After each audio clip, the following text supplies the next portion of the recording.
Hi guys, today we're going to be making some pot calls for turkey hunting, with it coming more and more closer to turkey season. Now here in Tennessee we're 2 weeks out and getting even more excited, and with that we're going to be, in this box we're going to be making some pot calls, some pretty nice budget pot calls, and it's pretty nice to be able to make your own pot calls for cheap, especially because now on the market most of them are now at least at $50 if you want a decent wood custom made pot call. So this is pretty nice budget thing to do just while I'm here waiting for turkey season to come in.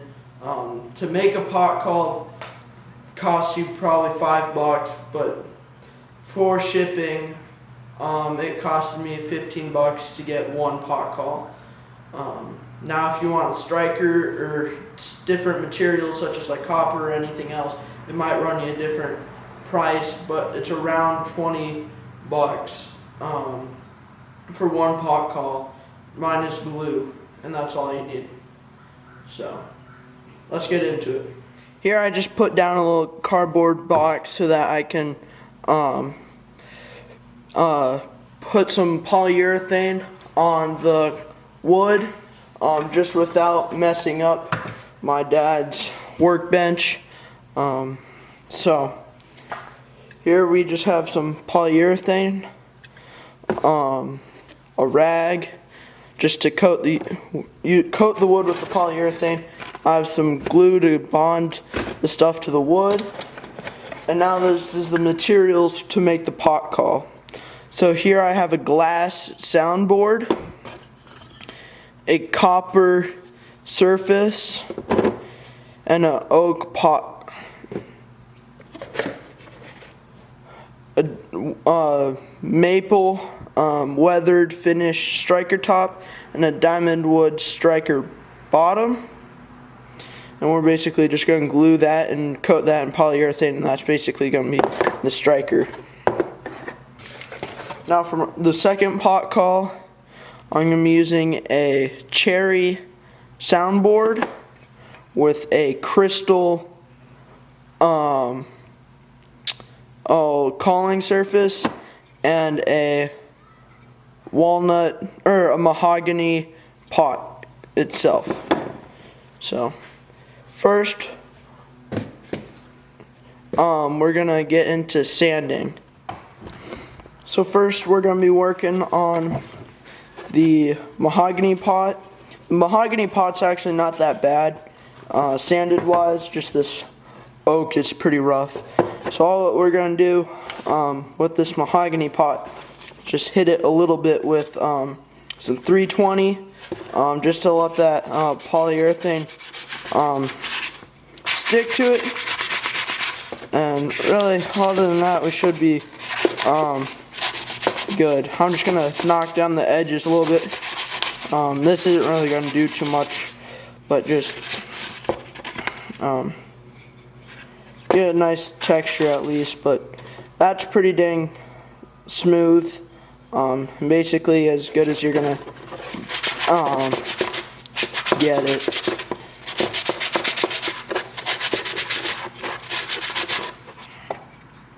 So now we're just going to do this mahogany pot, or the oak pot.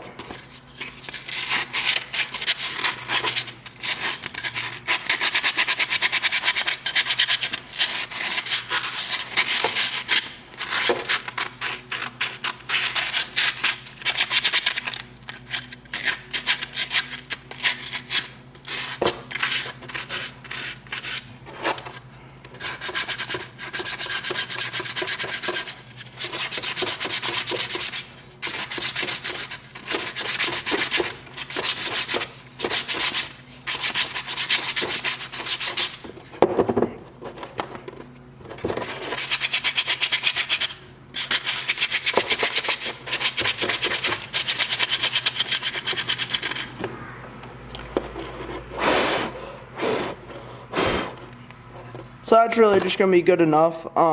You could go a lot more in depth and try to get everything, but I'm not trying to sell this pot call. So that's really good enough for me for right now. I mean, probably just pick out the circles, the little fuzzy stuff that the drill press left, but other than that, it's really as good as you're gonna get. So now we're gonna get into coating everything with some polyurethane. I picked this up at Hobby Lobby for $9, if it would focus. No, it doesn't. There it is, $9. Nothing crazy. Just obviously some $9 polyurethane.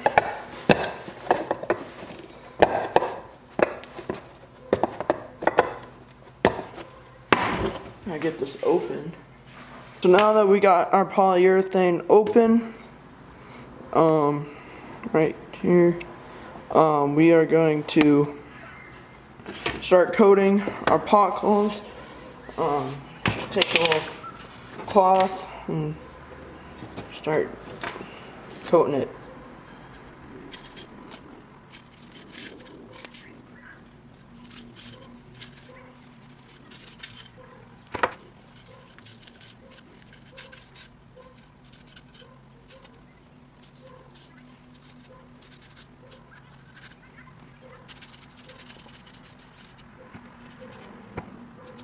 So we got pot call number 1 coated.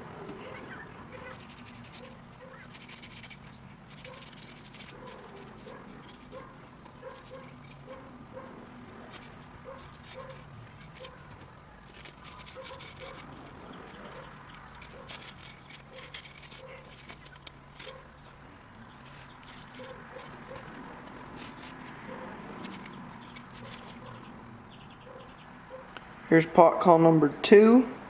Now we're just gonna let that sit and dry, and we're probably gonna add one more coat until we're done. So we have now finally coated our pot calls. Sorry for the lighting, it's later in the day and the sun's gone down, and I've completely forgot to finish my striker. So we're just gonna do that real quick. Doesn't really take that long, just because it is just such a small thing. So.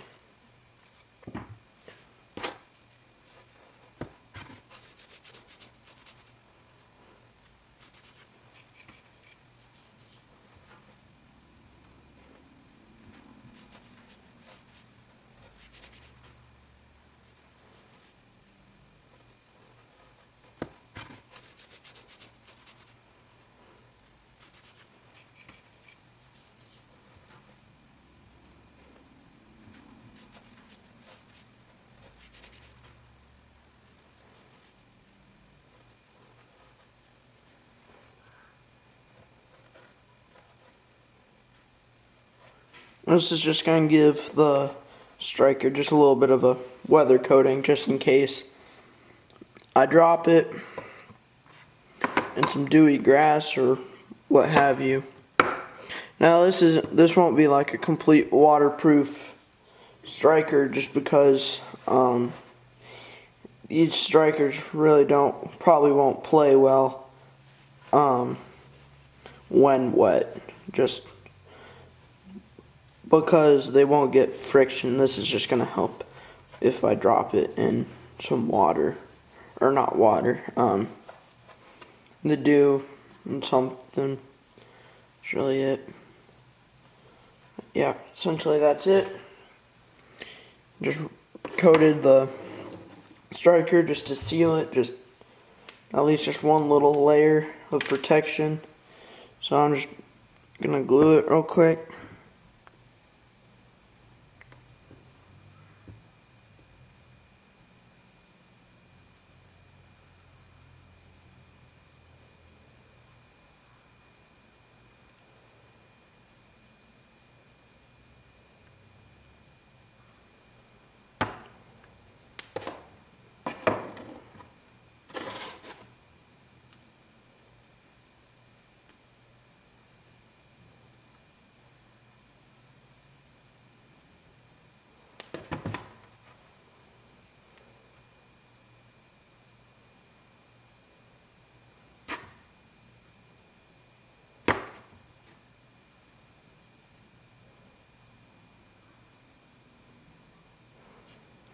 Now we have that all glued up.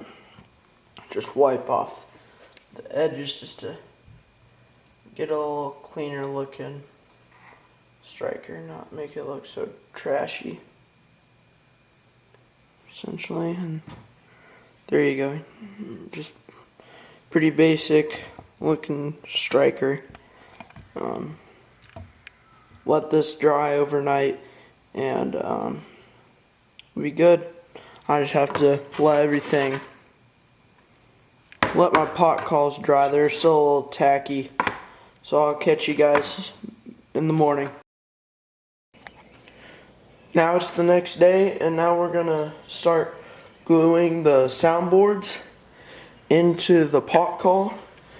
And right now we're gonna start with the mahogany pot. Let's glue on the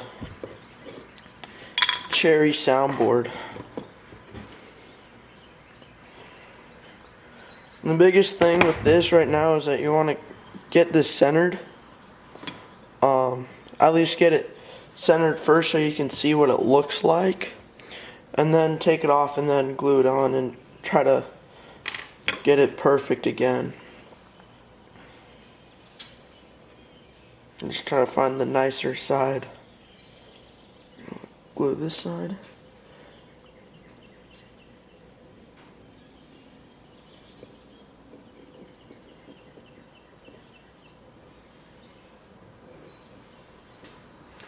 Little glue right there.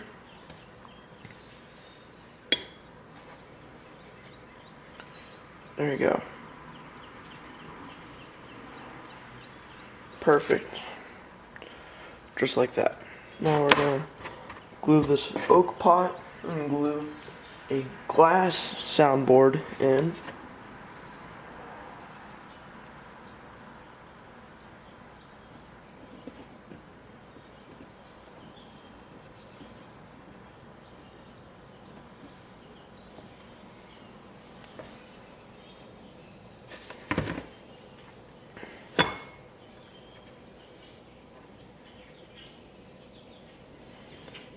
There we go. Not the prettiest, so you can see it kind of went to heck on me, but not bad. Let's see. Yeah. It really won't matter how the soundboards look unless you're using glass surface. But for this one, I'm just going to use a copper top, or copper calling surface, and for mahogany, I'm going to use a crystal. So I'm going to find something circular, mug, put this on a flat surface, so it just fits perfectly.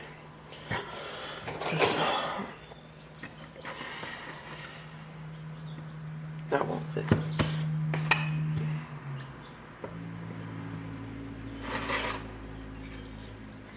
Now I'm just going to let these dry, and I'll catch you guys when they're dried and ready to put this soundboard or the calling surface in. So now finally our soundboards are all glued in and dried. Now we're going to start gluing on the calling surface. So here we go.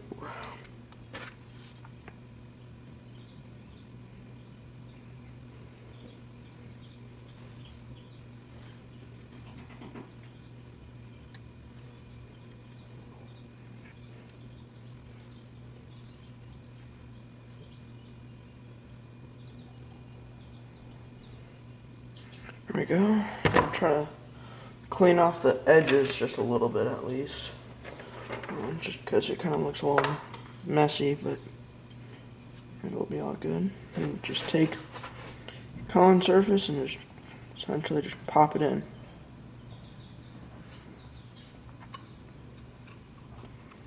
There you go.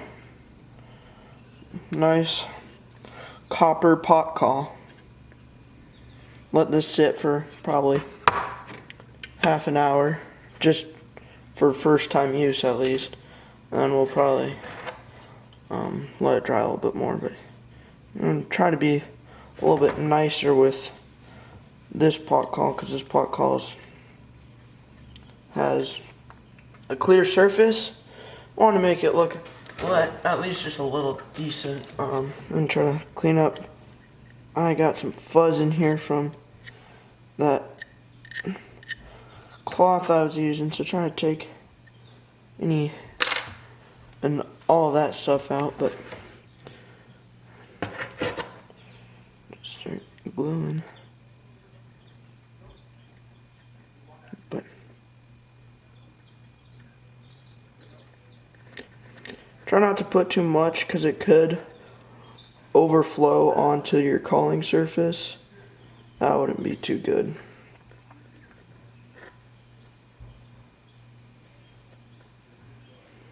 There we go. Just got it completely around the rim of it so it can go in there and fit perfectly. Just gonna clean off the surface before it gets put in there, just so there's no dust or debris. Just smack it in there really. And that is that pot call. This is a mahogany pot with a cherry soundboard and a crystal surface. So these are probably the two best pot calls that I've made, clean wise, that look the best. So now we're gonna let these dry, and we'll give a little test afterwards. And this is how the striker came out too. Yep, I'll pick you guys back up whenever the glue has set. So it's later in the day, and now we're gonna do the sound test. Here I have the crystal and the copper pot. So first we're gonna do the crystal, but before that, I brought out two strikers. This is the diamond wood striker with a maple or ash top. It's not a walnut, I realized. Walnut's just too dark, I just forgot. And here I have a purple heart with either a maple or ash top too, I can't really remember. But first we'll do the mahogany pot with a cherry soundboard and a crystal surface.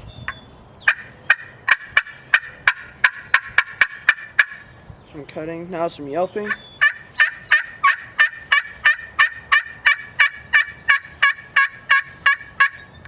We're gonna do some purrs.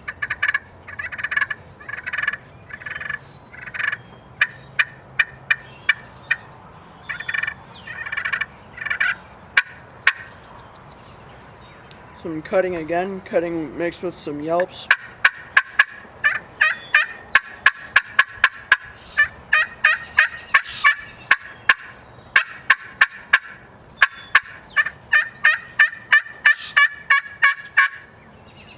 Now we're gonna do the purple heart striker.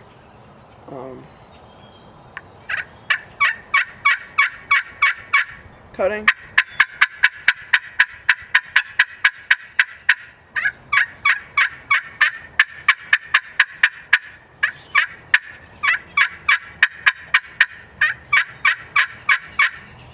Some clucks and purrs.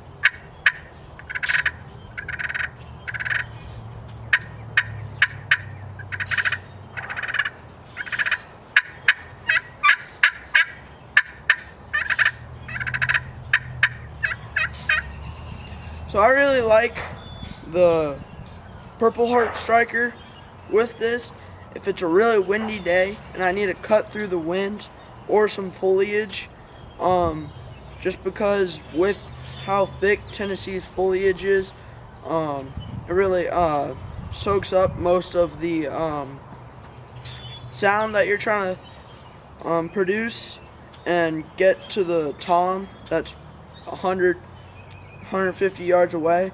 That's the main reason why I like this pot, is that you can reach it, and it's just so shrill.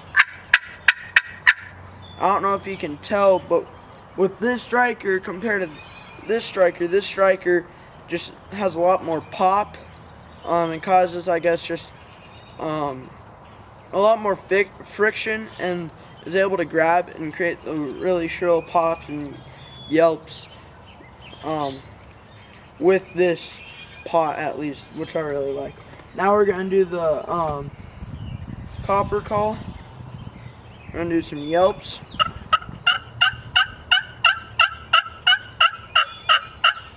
Some cutting.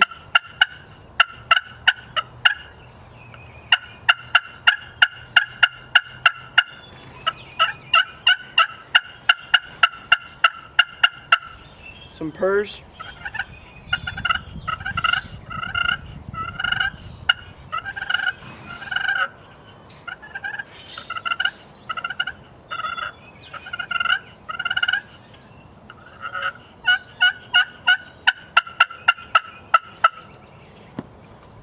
Now we're going to try it with the Purple Heart.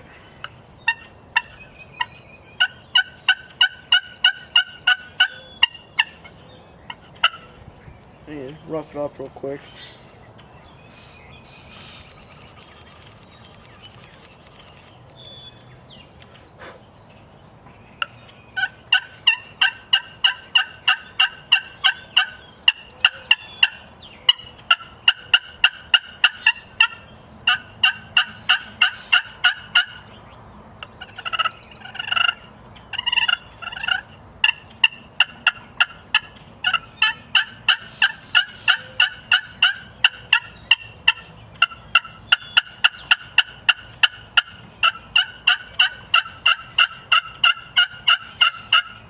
So this pot call's alright. I don't know if I haven't roughed it up enough or what, but there's just not a lot of friction that's produced, I guess, with this copper.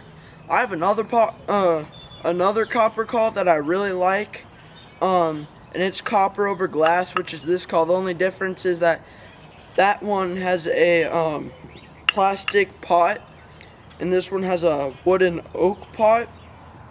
And for some reason, that one's just a lot more shrill, almost like a box call, which is the main reason why I wanted to make this call.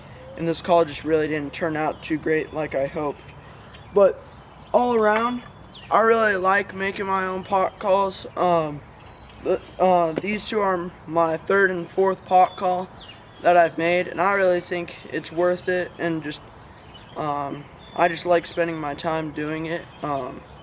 And it's relatively cheap compared to, like I said, all the other pot calls on the market. So I really like it, and it's just been a fun thing for me to do on the weekends, just assemble some pot calls. So yeah, I really think it's worth it. So yeah, thanks for watching. Bye. Hi guys, we're out here. We got a Tom Gobbling. Here's my custom calling striker.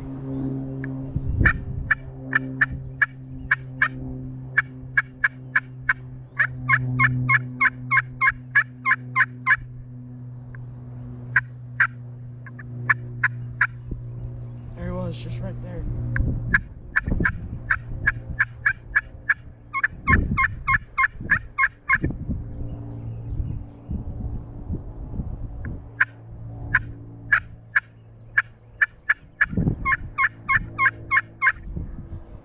Right there.